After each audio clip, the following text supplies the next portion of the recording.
Welcome back to the Timeless Watch channel, guys. It's been a while, sorry about that. Had some personal stuff going on, but I'm back. And happy to talk about this new acquisition. This is the Tudor Black Bay chronograph, the watch that's created all the noise at Watches and Wonders there over a month ago, I guess, at this point. I'm here at the Cafe Florian in the magnificent St. Mark's Square here in Venice. This is the oldest cafe in the world and one of the most famous in Italy, if not the most famous. Absolutely magnificent place. I'm delighted they're open once again. They've been closed for a very long time. They actually turned 300 years old with the doors closed. It was a very sad day. Little balloons, 300 outside on the closed shutters. That was a sad day indeed, but not to worry, they're open once again. I'm delighted to be sitting here having a spritz. Of course, back in April, Watches of Wonders took place. A lot of new watches came out from a lot of brands, and some of the announcements were disappointing. Rolex, of course, with their palm fronds. Amazing stuff. But one brand that didn't disappoint, in fact, probably was the main news, the main talk of the town was Tudor, and in particular this watch, the Black Bay chronograph Panda and reverse Panda. They kind of surprised everybody by releasing these watches. And I think something very important happened. So today I'm going to give you 5 reasons why I think this watch could be the beginning of the end for the Daytona, at least where the Daytona is right now. It's way up in the sky.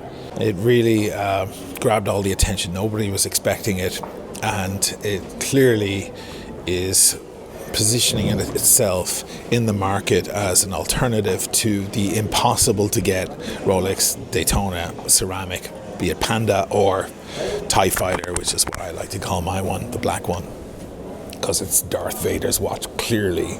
This watch is trading above retail right now, about $1,500, $2,000 above the recommended retail price, and I think there's very good reason why. It's not just because it's still kind of hard to get, but also because it is giving something to a lot of us watch fans that we just can't get in anywhere else other than the Daytona, and it's actually giving us more, and I want to discuss that. Look, we all dream about getting a ceramic Daytona.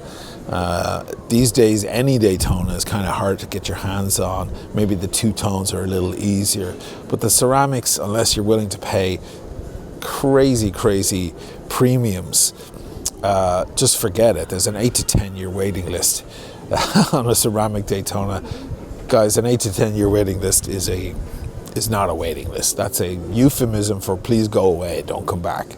Just forget it, you're never getting it. That's what it is. So people have to look to other watch brands in most cases. Now, we all know about the Zenith Chronomaster Sport. I made a video about it too, which was a parody. It was Nightmare Before Christmas rewritten. I'll leave a link in the description below. It's kind of just a laugh about it. But, you know, Zenith have a great history equal to Rolex, if not better. And of course, Rolex used the Zenith movement for over a decade in their Daytonas in the 90s. Zenith obviously saw the opportunity and made a watch that looks similar. It's quite a different watch actually when you get up close to it, but it's undeniable the resemblance between the two watches. And I think maybe Tudor are offering us another alternative, which is essentially Rolex. Perhaps Rolex are saying, they're speaking to us in code. Tudor is their sister company. It's the second brand of Rolex. They've taken some steps away from each other in recent years, and Tudor now have their own identity, a little bit separate to Rolex, and that's great. But they were originally founded by the same man, and they even shared parts for a long time. Even in the 80s and 90s, you would find maybe a Rolex crown on a Tudor watch. That wasn't unusual. They offered a second brand basically in Tudor. I don't know of another watch brand that does exactly that. That happens in the music world a lot. and in the wine world. Like in the music world, you have, you know, Fender, real handmade American Fender Stratocaster is a lot of money. If you can't quite afford it, they give you a second option. It's called Fender Squire, where you can get, you know, they used to be made in Japan, now they're made in Mexico. Looks the same, doesn't sound quite the same, not quite as high level, but still a good, viable alternative. Gibson, of course, had Epiphone, great guitars in their own right, but not as expensive as a real Gibson. In the wine world, it happens too. You have the main, the first wine, and then a second wine alternative. Dan Duckhorn, for example, who makes those great cabs and merlots out in Napa Valley. They're about $100, those bottles. But now he has Decoy, which I believe has the duck turned the other way on the label, and they're about $20-25, and still a solid wine, but nothing, you know, close to his main wines. It's a really interesting way to approach it. You know that your main brand is out of reach for most people, so offer people something that is solid and carries that kind of level of quality, build, and so on, but just at a slightly lower price by making certain compromises. For a long time, it was like that with Rolex and Tudor. But I think in recent years, Tudor has taken on its own voice, its own shape, its own identity that is, in many ways, maybe more attractive to certain watch buyers. That it's no longer, you know, a second-class Rolex or a compromise or a settling because you can't get the Rolex equivalent. Now, there are many people who would maybe even prefer a Tudor to Rolex because it has its own look. I think they're well aware of the issue here with the Daytona, and they gave us the answer with this. I think it's a game changer watch. I didn't expect to like it. I was in the authorized dealer picking up a different watch, and they said, look, we've got one here if you want to take a look at it. I said, sure. You know, who am I to refuse trying on any watch, even if I don't think I'm going to be interested in it? I'm definitely going to try it on, right? I think it's put a lot of other watches in a difficult position, including the Rolex Daytona, the Panda, the ceramic. It could be a bit of a Daytona killer, or at least bring people's attention off that damn watch that everybody's going nuts about. The prices now are crazy on the grey market. Bring everybody's attention over to something else. I think this might be it. So let me give you 5 reasons why I think this watch might be a bit of a Daytona killer. And Lenny's going to help me with the list. Here we go. Reason number 1, you can actually find one in the store. Well, let's not get ahead of ourselves quite yet. It's actually quite a hard watch to get right now. In fact, when they offered me this one at the authorized dealer, they said it's yours, but you can't take it with you. We need to hang on to it for a week or two just to show it to other potential clients. It's the only one we've got, and it's the only one in the whole region. So it's like we got to hang on to it and show it to other people first, and then you can come in and pick it up. But it's still going to be easier to get than the Panda Daytona. That's literally the hardest watch in the world to get. And of course, if you want one on the grey market, the prices now have just gone astronomical. My one, the TIE Fighter, is trading at over 35,000, 36,000, and the Panda is over 40,000. It's just gone nuts. A manly sized watch. The Daytona is considered by many to be a unisex watch, you know. Bring it home and the wife might steal it from you because it looks great on her too. And in fact, a lot of women, prominent, famous women and so on out there wear a Daytona. You know, Sofia Vergara, Ellen DeGeneres, of course, has a big collection of them. Victoria Beckham and Sandra Bullock, people like that, because it does double as a woman's watch. So as much as it is a classic, and if you do have a small wrist, it's going to look plenty substantial, that's a lot of guys who might want to avoid that watch because it really isn't going to do it for them. Size-wise, this watch, on the other hand, has that extra bit of girth, that extra burly feel to it. Not too much. It's 41 mils rather than 40. It's nearly 50 though from lug to lug, whereas the Daytona is like 46, 47. It's quite a bit less from lug to lug. And this, of course, has 22mm strap width, so that bracelet is a lot more substantial too. Really, if you're a guy like me or even bigger, the Daytona might be a watch to actually avoid. It doesn't wear the way you think it does. You see these guys on YouTube showing it on their wrist. It's you see Tim Mossa, for example. The Daytona looks plenty big and substantial on his wrist, but that's because his wrist is about the width of my little pinky finger. It's like the same features and more. It's a totally different movement. The Daytona, of course, has the 4130, very famous movement. This has the MT 5813, but it has all the same functions and more. It's got the 70 hours power reserve. That's a full weekend. You can put it down on the dresser over the weekend, pick it back up Monday morning on your way to work, and it's still ticking away, just like a Daytona. It's a column wheel chronograph, vertical clutch, the same kind of beautiful action when you engage the chrono. It's magnificent.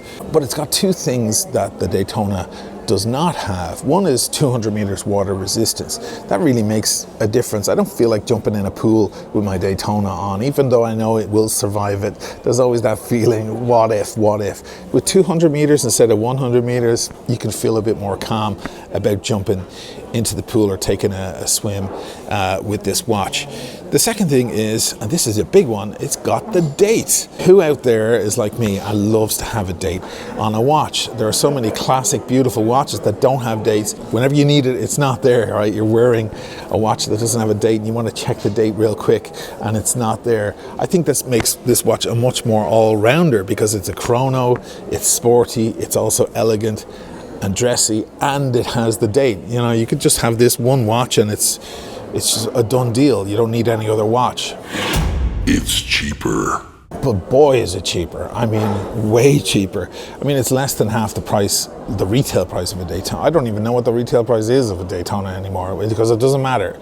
It's an arbitrary figure. It doesn't make any difference. I know what they're going for in the grey market and it's completely obscene. This thing is really good value for money. It's a lot of watch for under 5,000 euros, just under $6,000. I believe this watch should be a lot more expensive. The retail price on this watch, I think, should be more like 7,500, 8,000. In fact, it's trading well above retail right now, but that might soften off. We don't know how it's going to go. An improvement on previous models. A lot of Tudor watches can be on the chunky side, guys. Their previous chronos are like 15 millimeters thick. It just feels out of proportion. It doesn't feel right. They fixed it with this watch. This is a 14.2. It was originally advertised at 14.4, but it actually measures in much closer to 14.2. That's almost a whole millimeter slimmer. And though it isn't a slim watch, I think they've fixed the issue. It feels in proportion now. The whole thing feels right. It's the same movement on the inside, the MT 5813. What they've done is they've moved it closer to the crystal, and that way they were able to slim down the watch. And what does a shallow dial mean? It means that the hands catch the light. I love a shallow dial on a watch. There's nothing that drives me crazier than when you're looking down inside a watch like you're staring down into a well, and you've got you're reading the time way down at the bottom, way down at the bottom. What's that? Carlito's Way, right? There's no beer down here, man. Sure, way down in the bottom. It's just the worst thing. I can't stand that. I love a shallow dial. I love that about a lot of Rolex models and high-level watches. In most cases, high-level watches have shallow dials. It's just a sign of pure class engineering. And boy, oh boy, have they done it with this watch. And of course, that means that the hands catch the light separately to the dial. They're close enough to the crystal that the light comes in at different angles, and sometimes you look down and you just see the hands by themselves, which is just class stuff. It's something I love about the Omega Seamaster 300M. If you know my channel, I've talked about that many times. The Black Bay 58 also has that. It's just the hands catch the light. A lot of Tudors aren't dressy watches. If you want dressy, you move over to the Rolex side of things. You get yourself a Datejust or something like that, or you go for a classic dress watch. Tudor quite often can be kind of the jeans and t-shirt kind of leather jacket vibe off them. They're kind of tool looking watches. They have that vintage thing going on, which is nice, but they're not the kind of watches you think of wearing with a suit or with a nice shirt or to a wedding or something like that. They're more of a kind of everyday feel from their watches. I think they've changed that with this watch. I would gladly wear this watch to a wedding, to an event, and I'd also wear it to work or out with jeans and a t-shirt. It's a bit of a hybrid, and for once I can think of a Tudor as being a kind of high-class dressy watch and a utilitarian watch at the same time. As the Daytona becomes harder and harder to find and more expensive on the grey market, I think people are just giving up. They're throwing their hands in the air and they're just saying, give me an alternative.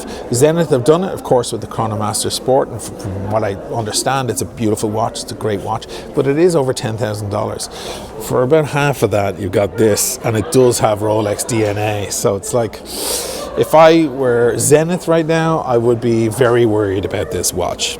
So that's it, guys. I really think this watch is going to shake up the whole watch market over the coming 6 months or a year. It'll be interesting to see if it continues trading higher and higher, if it continues to be a kind of a difficult watch to get.